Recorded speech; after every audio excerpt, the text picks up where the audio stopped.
Hello friends, welcome to GS analysis centre. तो daily current affair के सत्र में आज हम डिस्कस करेंगे 6 मई का करंट अफेयर। करंट अफेयर के साथ साथ जितने भी इंपॉर्टेंट एक्स्ट्रा फैक्ट होंगे सारे को डिस्कस करेंगे। साथ ही इसका पीडीएफ इस वीडियो के डिस्क्रिप्शन से आप डाउनलोड कर सकते हैं। दोस्तों, करंट अफेयर के अलावा टॉप 15 जीके के इंपॉर्टेंट क्वेश्चन को भी डिस्कस करेंगे, जो कि आगामी सभी प्रतियोगी परीक्षाओं के लिए इंपॉर्टेंट रहेंगे। तो वीडियो को पूरा देखिए और वीडियो पसंद आता है तो लाइक और शेयर जरूर करना। अब चलिए स्टार्ट करते हैं। पहला क्वेश्चन है, प्रत्येक वर्ष अंतर्राष्ट्रीय अग्निशामक डे कब मनाया जाता है? तो देखिए, हर साल इंटरनेशनल फायर फाइटर्स डे मनाया जाता है 4 मई को। ऑप्शन ए सही उत्तर है।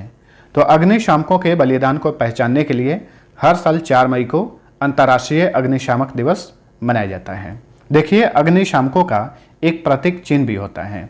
क्या होता है? लाल और नीले रंग का रिबन जो है अग्निशामक का प्रतीक चिन्ह है। इसमें लाल रंग आग को और नीला रंग पानी को दर्शाता है। ठीक है। अब देखिए, मई माह में अभी तक जितने भी इंपॉर्टेंट डे मनाए गए हैं इनका फटाफट रिवीजन कर लीजिए। 1 मई को गुजरात और महाराष्ट्र ये दोनों राज्य अपनी स्थापना दिवस मनाते हैं। इन दोनों का गठन किया गया था एक ही समय में, 1 मई 1960 को। ठीक है। 1 मई को ही अंतर्राष्ट्रीय मजदूर दिवस भी मनाया जाता है। 2 मई को अंतर्राष्ट्रीय खगोल विज्ञान दिवस। 3 मई को विश्व प्रेस स्वतंत्रता दिवस मनाया जाता है।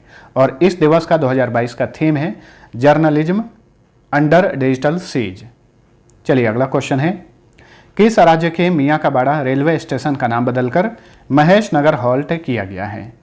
तो देखिए, मियाँ का बाड़ा रेलवे स्टेशन ये राजस्थान के बाड़मेर जिला में स्थित है। हाल ही में इसका नाम चेंज किया गया है। अब इसका नया नाम है महेश नगर हॉल्ट। ठीक है। तो ऑप्शन बी सही उत्तर है। मियाँ का बाड़ा ये गांव है राजस्थान के बाड़मेर जिला में। इस गांव का नाम 2018 में ही बदलकर महेश नगर किया गया था, लेकिन रेलवे स्टेशन का नाम नहीं बदला था। अभी हाल ही में इस स्टेशन का नाम भी बदल दिया गया है। अब इसका नया नाम है महेश नगर हॉल्ट।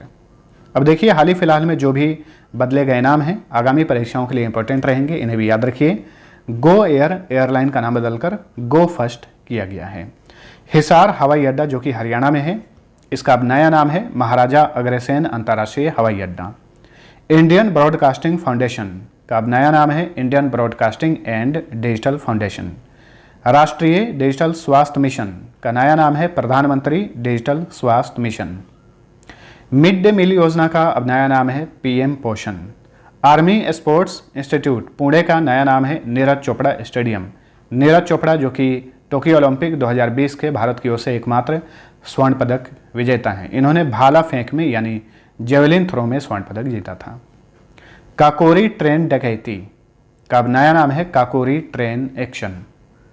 चलिए अगला क्वेश्चन है, वेस्ट इंडीज पुरुष वनडे और T20 के नए कप्तान कौन बने हैं? तो देखिए, वेस्ट इंडीज के पुरुष टीम के वनडे और T20 कप्तान बने हैं Nicholas Pooran. Option C right answer है। इन्हें कैरन पोलार्ड के स्थान पर नियुक्त किया गया है। देखिए, हाल ही में कैरन पोलार्ड ने अंतर्राष्ट्रीय क्रिकेट से संन्यास ले लिया है, तो उन्हीं के स्थान पर Nicholas Pooran West Indies cricket team के वनडे और T20 कप्तान बनाए गए हैं। वहीं शाई होप को उप कप्तान बनाया गया है। क्रेग ब्रैथवेट जो हैं ये वर्तमान में वेस्ट इंडीज टेस्ट टीम के कप्तान हैं। फिल सिमोन्स ये वेस्ट इंडीज क्रिकेट टीम के कोच हैं। निकोलस पूरन ये IPL भी खेलते हैं सनराइजर हैदराबाद की तरफ से। नेक्स्ट, ICC की नवीनतम पुरुष T20 इंटरनेशनल टीम रैंकिंग में कौन पहले स्थान पर है? तो देखिए, हाल ही में ICC ने नवीनतम रैंकिंग जारी की है टीमों के लिए। इसमें पुरुष T20 इंटरनेशनल रैंकिंग में भारत पहले स्थान पर है। ऑप्शन ए सही उत्तर है। वहीं टेस्ट टीम में ऑस्ट्रेलिया पहले स्थान पर है। ODI में न्यूजीलैंड पहले स्थान पर है। वहीं महिलाओं की क्रिकेट टीम की बात करें तो महिलाओं में ODI और T20 दोनों फॉर्मेट में ऑस्ट्रेलिया पहले स्थान पर है। ठीक है। महिलाओं का टेस्ट क्रिकेट नहीं होता।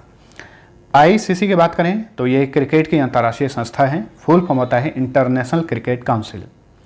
इसकी स्थापना की गई थी 15 जून 1909 को। मुख्यालय दुबई में है। ICC के वर्तमान में चेयरमैन हैं ग्रेग बार्कले और CEO हैं जियोफ एलार्डिस। अगला क्वेश्चन है, सुप्रीम कोर्ट ने कर्ज डिफॉल्टरों से पैसों की वसूली के लिए किसकी अध्यक्षता में एक सुप्रीम कोर्ट कमेटी का गठन किया है? तो देखिए हाल ही में सुप्रीम कोर्ट ने एक सुप्रीम कोर्ट कमेटी का गठन किया है, किस लिए? कर्ज डिफॉल्टरों से पैसों की वसूली के लिए। और इस कमेटी के चेयरमैन बनाए गए हैं प्रदीप नंद्रा जोग, जो कि सुप्रीम कोर्ट के रिटायर्ड जज हैं। ठीक है, सुप्रीम कोर्ट को ही सर्वोच्च न्यायालय या फिर उच्चतम न्यायालय कहा जाता है। वहीं उच्च न्यायालय कहा जाता है जो राज्य के हाई कोर्ट होते हैं, उन्हें उच्च न्यायालय कहा जाता है। सुप्रीम कोर्ट की बात करें तो देखिए इसका गठन किया गया था 28 जनवरी 1950 को। वैसे फेडरल कोर्ट ऑफ इंडिया के नाम से इसका गठन किया गया था 1 अक्टूबर 1937 को। वर्तमान में मुख्य न्यायाधीश हैं NV रमना, ये 48वें नंबर के मुख्य न्यायाधीश हैं। सुप्रीम कोर्ट में जजों की संख्या होती है 33+1, 33 जज होते हैं और एक चीफ जस्टिस होता है। सुप्रीम कोर्ट का आदर्श वाक्य है यतो धर्मस्ततो जया। सुप्रीम कोर्ट के जो जज होते हैं उनकी रिटायरमेंट एज कितनी होती है? 65 साल होती है। जो हाई कोर्ट के जज होते हैं उनकी रिटायरमेंट एज होती है 62 साल, याद रखिए। सुप्रीम कोर्ट की प्रथम महिला जज कौन थी? मीरा साहिब फातिमा बीबी। भारतीय संविधान में सुप्रीम कोर्ट के गठन संबंधी प्रावधान किस अनुच्छेद में मिलता है? अनुच्छेद 124 में। भारत के प्रथम मुख्य न्यायाधीश यानी सुप्रीम कोर्ट के प्रथम मुख्य न्यायाधीश कौन थे? HJ कनिया थे।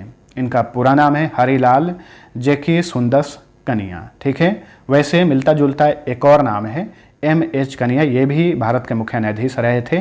वैसे ये भारत के 23वें मुख्य न्यायाधीश रहे थे और इनका पूरा नाम है मधुकर हीरालाल कनिया। ठीक है, तो मधुकर हीरालाल कनिया के ही चाचा थे HJ कनिया, जो कि सुप्रीम कोर्ट के प्रथम मुख्य न्यायाधीश बने थे। चलिए अगला क्वेश्चन है, 4 मई 2022 को आयोजित दूसरे भारत नॉर्डिक शिखर सम्मेलन का आयोजन कहां पर किया गया? वेरी इंपॉर्टेंट क्वेश्चन है ये। तो देखिए दूसरा भारत नॉर्डिक शिखर सम्मेलन का आयोजन किया गया कोपेनहेगन में। कोपेनहेगन ये डेनमार्क की कैपिटल है। पहली बार इस सम्मेलन का आयोजन 2018 में किया गया था स्वीडन की कैपिटल स्टॉकहोम में। तो 4 साल बाद फिर से इस सम्मेलन का आयोजन किया गया। ठीक है, कहाँ पर? डेनमार्क की कैपिटल कोपेनहेगन में। और इसमें भारत का प्रतिनिधित्व किए प्रधानमंत्री नरेंद्र मोदी। हाल ही में प्रधानमंत्री नरेंद्र मोदी 3 यूरोपीय देशों की यात्रा पर गए हुए थे, जर्मनी, डेनमार्क और फ्रांस। इसी यात्रा के दौरान इन्होंने इस सम्मेलन में हिस्सा लिया। तो भारत और नॉर्डिक देशों के बीच में इस सम्मेलन का आयोजन किया जाता है और इस सम्मेलन का नाम है भारत नॉर्डिक शिखर सम्मेलन। अब यहाँ पे ये सवाल उठता है कि नॉर्डिक देश किसे कहा जाता है? तो देखिए नॉर्डिक देश 5 हैं, जैसे कि बाल्टिक देश 3 हैं, एस्टोनिया, लातविया और लिथुआनिया। उसी तरह से नॉर्डिक देशों की संख्या 5 है। ठीक है, डेनमार्क, फिनलैंड, स्वीडन, नॉर्वे और आइसलैंड, इन देशों को नॉर्डिक देश कहा जाता है। और इन नॉर्डिक देशों को दुनिया का सबसे समृद्ध और खुशहाल देश माना जाता है। अक्सर जो सूचकांक जारी किए जाते हैं उसमें पहला या दूसरा स्थान जो है नॉर्डिक देशों का ही होता है। जैसे कि हाल ही में विश्व प्रेस स्वतंत्रता सूचकांक जारी किया गया था, उसमें नॉर्वे को पहला स्थान मिला था। वहीं कुछ दिन पहले ही वर्ल्ड हैप्पीनेस रिपोर्ट जारी किया गया था, उसमें फिनलैंड को पहला स्थान मिला था। तो ये सारे देश जो हैं ये नॉर्डिक देश हैं और इस सम्मेलन में सभी नॉर्डिक देशों ने हिस्सा लिया। भारत की ओर से PM मोदी ने हिस्सा लिया, वहीं डेनमार्क के प्रधानमंत्री मेटे फ्रेडरिक्सन, आइसलैंड के प्रधानमंत्री कैटरीन जैकब्स डॉटिर, नॉर्वे के प्राइम मिनिस्टर जोनास गहर स्टोर, स्वीडन के प्राइम मिनिस्टर मैग्डेलेना एंडरसन और फिनलैंड के प्राइम मिनिस्टर साना मारिन ने इस सम्मेलन में हिस्सा लिया था। और इस सम्मेलन का आयोजन कहाँ पर किया गया? डेनमार्क की कैपिटल कोपेनहेगन में। चलिए अगला क्वेश्चन है, गूगल ने निम्न में से किसे भारत में सार्वजनिक नीति का प्रमुख नियुक्त किया है? तो हाल ही में गूगल ने भारत में सार्वजनिक नीति का प्रमुख नियुक्त किया है अर्चना गुलाटी को।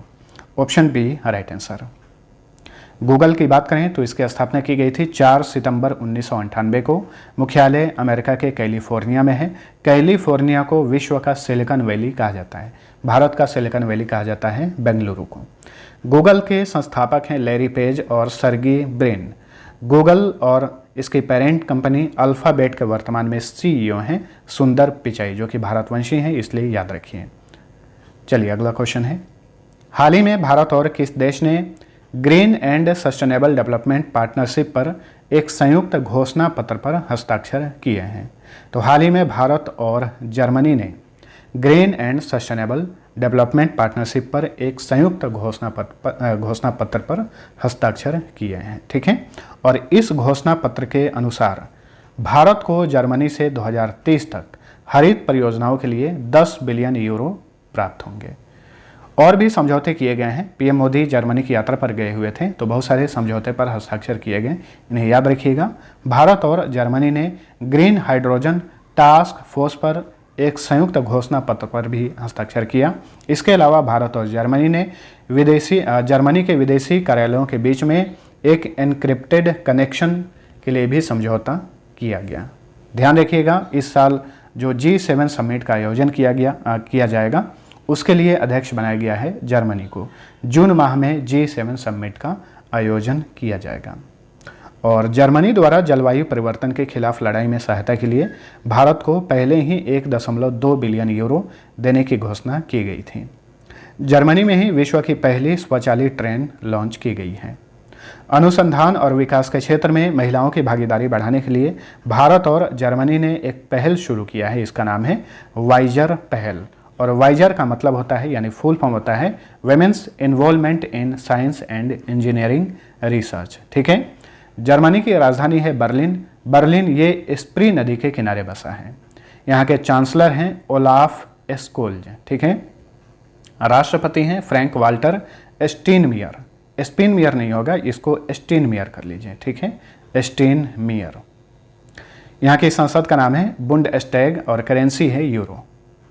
नेक्स्ट, खाद्य और कृषि संगठन के state of the world's forest नामक रिपोर्ट के अनुसार दुनिया भर में पिछले 30 वर्षों में कितना वन क्षेत्र का नुकसान हुआ। तो देखिए, हाल ही में यूनाइटेड नेशन की एजेंसी खाद्य और कृषि संगठन ने एक रिपोर्ट जारी किया है। इस रिपोर्ट का नाम है state of the world's forest, ठीक है। इस रिपोर्ट में कहा गया है कि दुनिया भर में पिछले 30 वर्षों में लगभग 420 मिलियन हेक्टेयर वन क्षेत्र का नुकसान हुआ है, जो कि पूरे विश्व के कुल वन क्षेत्र का लगभग 10.34% है, ठीक है। तो इस रिपोर्ट के अनुसार पिछले 30 वर्षों में दुनिया के कुल वन क्षेत्र का लगभग 10.34% वन का नुकसान हुआ है, और ये है लगभग 420 मिलियन हेक्टेयर वन। खाद्य और कृषि संगठन की बात करें, यानी फूड एंड एग्रीकल्चर ऑर्गेनाइजेशन, इसका गठन किया गया था 16 अक्टूबर 1945 को। मुख्यालय रोम में है। यहीं पर वर्ल्ड फूड प्रोग्राम यानी विश्व खाद्य कार्यक्रम का भी मुख्यालय है। खाद्य और कृषि संगठन के वर्तमान में डायरेक्टर जनरल हैं कू डोंग यू। अगला क्वेश्चन है, जिवला किस राज्य सरकार द्वारा हाल ही में शुरू की गई एक विशेष ऋण योजना है। तो देखिए, हाल ही में महाराष्ट्र की सरकार ने जिवला योजना नामक एक विशेष ऋण योजना शुरू किया है। ऑप्शन ए सही उत्तर है। चलिए इस योजना के बारे में जान लेते हैं।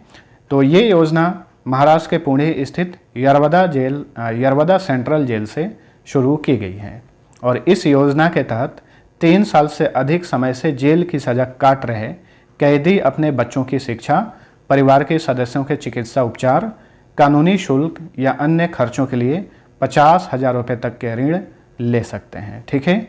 तो कैदियों के लिए इस योजना को शुरू किया गया है महाराष्ट्र में, और इस योजना का नाम है जिवला योजना, ठीक है। और ये योजना महाराष्ट्र राज्य सहकारी बैंक द्वारा संचालित किया जा रहा है। महाराष्ट्र की बात करें तो यहाँ से जो टॉप करेंट अफेयर बने हैं इन्हें भी याद रखिए। जीन बैंक परियोजना स्थापित करने वाला ये हाल ही में भारत का पहला राज्य बना। मौसमी प्रवासी कामगारों की आवाजाही को मैप करने के लिए यहाँ की सरकार ने एक एप्लीकेशन विकसित किया है, इसका नाम है माइग्रेशन ट्रैकिंग सिस्टम। 2050 तक शुद्ध शून्य कार्बन उत्सर्जन लक्ष्य निर्धारित करने वाला पहला दक्षिण एशियाई शहर बना है मुंबई। 21वीं राष्ट्रीय पैरा स्विमिंग चैंपियनशिप 2022 का खिताब महाराष्ट्र ने जीता। भारत का पहला ओपन एयर रूफटॉप ड्राइव इन मूवी थिएटर मुंबई में शुरू की गई है। अपनी स्वयं की वन्यजीव कार्य योजना लॉन्च करने वाला यह भारत का पहला राज्य है। विधवाओं के लिए मिशन वात्सल्य योजना शुरू की गई है। यरवदा जेल से भारत का पहला जेल पर्यटन शुरू किया गया है। सबसे अधिक अनुसूचित जाति MSME यानी सूक्ष्म लघु मध्यम उद्यमियों के मामले में महाराष्ट्र जो है पहले स्थान पर है। अब इसका मैप देखिए, महाराष्ट्र अपनी सीमा भारत के 6 राज्यों से शेयर करता है। ये राज्य हैं गोवा, कर्नाटक, तेलंगाना, छत्तीसगढ़, मध्य प्रदेश और गुजरात। गठन हुआ था 1 मई 1960 को। जिलों की संख्या 36 है।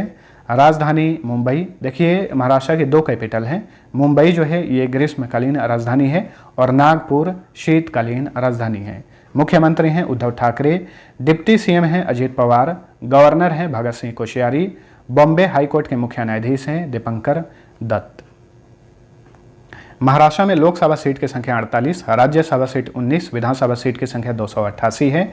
यहाँ पर विधान परिषद भी है, इसकी सीट की संख्या 78 है। 6 राज्यों में विधान परिषद है, उत्तर प्रदेश, बिहार, महाराष्ट्र, कर्नाटक, आंध्र प्रदेश और तेलंगाना। महाराष्ट्र का राजकीय पशु है विशाल गिलहरी। राजकीय पक्षी पीले पैरों वाला हरा कबूतर। राजकीय वृक्ष आम। राजकीय फूल जरूल। राजकीय खेल कबड्डी। लावनी, नक्टा, तमाशा, मौनी, गफा, बोहदा, लेजम, गौरीचा, ललिता, लेजिम तथा पुवाड़ा महाराष्ट्र के प्रमुख फोक डांस हैं। Chandoli national park, Navegaon national park, Sanjay Gandhi national park तथा तंसा वाइल्ड लाइफ सेंचुरी सारे महाराष्ट्र में हैं। पेंटाकली डैम, पेंगंगा नदी, वर्धा डैम, वर्धा नदी, कोयना डैम, कोयना नदी, जायकावाड़ी डैम, गोदावरी नदी, गिरना डैम, गिरना नदी और उज्जैनी डैम भीम नदी पर है। डैम के बारे में अक्सर पूछा जाता है तो याद रखना है। बारली, कोली, चितपावन तथा अबुम्फा मड़िया महाराष्ट्र के प्रमुख ट्राइब्स हैं। तो फ्रेंड्स ये था हमारा आज का करेंट अफेयर। वीडियो पसंद आया है तो लाइक और शेयर जरूर करना। अब चलिए टॉप 15 जीके के इंपॉर्टेंट प्रश्नों को देख लेते हैं। आज सेट 24 है। पहला क्वेश्चन है, दांतों और हड्डियों की संरचना के लिए 2 आवश्यक तत्व कौन से हैं? तो कैल्शियम और फास्फोरस।